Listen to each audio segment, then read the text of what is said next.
کر رہا ہوں۔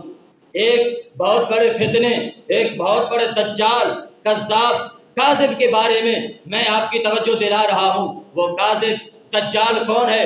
وہ جہلم سے اٹھنے والا ایک فتنہ ہے جس کا نام مرزا محمد علی مرزا ہے۔ اس خبیث نے صحابہ کی شان میں بھی توہین کی ہے، اولیاء اللہ کی شان میں بھی توہین کی ہے، تاتالی حجویری کی شان میں بھی اس نے بکواس بکے ہیں۔ اس نے کشف المحجوب جو تصوف کی پہلے نمبر کی کتاب ہے اس پہ بھی اعتراض کیا ہے، اور قرآن کے بعد جو سب سے پہلے نمبر کی حدیث کی کتاب بخاری کتاب ہے اس نے امام بخاری پہ بھی اعتراض کیے ہیں۔ معاذ اللہ چلتے چلتے اس نے صحابہ کرام علیہم رضوان پہ بھی بکواس کسے ہیں، اور وہ کہتا ہے کوئی اپنے علم کی بیس پہ کسی صحابی کو کافر کہے تو ہم اسے کچھ نہیں کہتے۔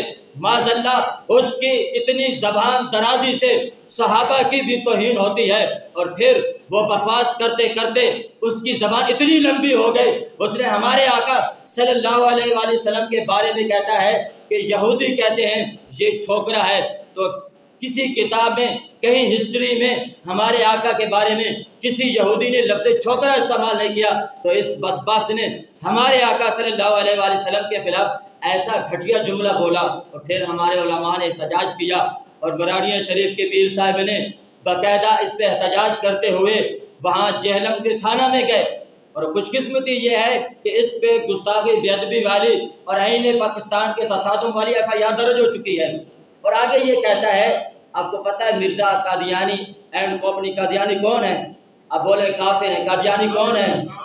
اب جو ہم نکاح فارم فل کرتے ہیں اس میں بھی لکھا ہوا ہے، ہم نکاح اسی کا پڑھتے ہیں جو قادیانیوں کو کافر کہے۔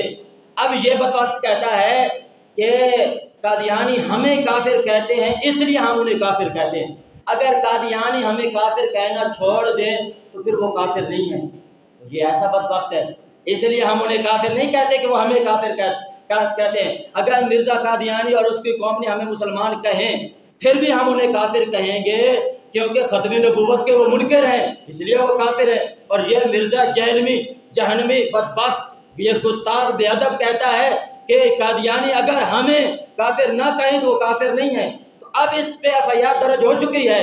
اب ہمارا مطالبہ ہے اداروں سے کہ ملک کے امن کا خیال رکھا جائے اور اس بدبخت کو گرفتار کیا جائے اور تختہ دار پہ لٹکایا جائے۔